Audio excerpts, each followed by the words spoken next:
So so yeah, man. This is Chris Talks Music today. Man, I was driving some goddamn Uber a couple nights ago, man. I picked up a group of whites, right? May or may not be important to the story, but it was a group of whites. I really don't know what age they were. They could have been around my age or they could have been younger. So, I'm driving and I'm playing some Isaac Hayes. I think it was Hung Up on My Baby. That's a song that samples that's a song that Ghetto Boys, My Mind Playing Tricks on Me samples, as well as In Too Deep, something about a hotel or something like that.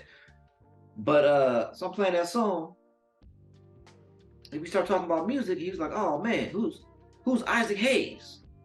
Now it's funny how sometimes in life you just assume that people just know people. I'm thinking people just know who Isaac Hayes is, even the whites. You know what I mean? I'm thinking people just know who Isaac Hayes is. So I'm like, man, how do I explain Isaac Hayes? I'm like, okay, he's like, old school R&B soul dude, right? But so much more. I thought, you watch South Park? He is the voice of Chef. And this guy goes, oh, he's the voice of Chef. Okay. He does music too? I'm like, nah, man. He does Chef too. I mean, not no more. First they killed Chef off, and then Isaac Hayes actually died later on. But I'm like, no, man. He does Chef too. The dude is a legendary goddamn musician for decades. He's probably one of those people. He's probably one of those musicians where like you know him, but you don't know you know him. But if you heard his voice, you would know. And then I was like, here's something they might get. The guy who does the Shaft thing? They're like, Shaft? Who's Shaft? And some dude made a dick joke, Shaft.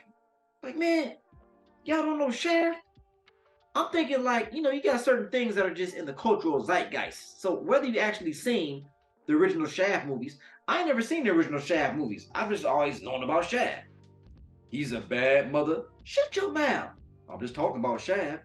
Man, these fools didn't know who goddamn Shaft was, man. I'm like, damn, how old are y'all? Which Shaft is way before my time, but I still know who he is. But I'm thinking, it might be a cutoff point. It might be a cutoff point in age to where people don't know about Shaft no more. They had the remake with Samuel L. Jackson. But yeah, man, you be thinking people just know stuff, man. You be assuming folks just know shit. But nah, man, they don't be knowing. Even if it is the whites, I assume the whites know Shaft. They may not have seen the movie, but they just know Shaft and just like and it's in the part of the cultural zeitgeist. Like Mr. T. You just know Mr. T. I don't know nothing about the A Team or I just know Mr. T from the 80s. He ain't of my time, but I know him. So yeah, man, that tripped me out. And yeah, the conversation didn't go nowhere after that. It was just we just moved on to something else, man. I was never able to demonstrate to them who the hell. Oh no, I was never able to demonstrate to them who the hell the Games was, man. Because don't be doing nothing.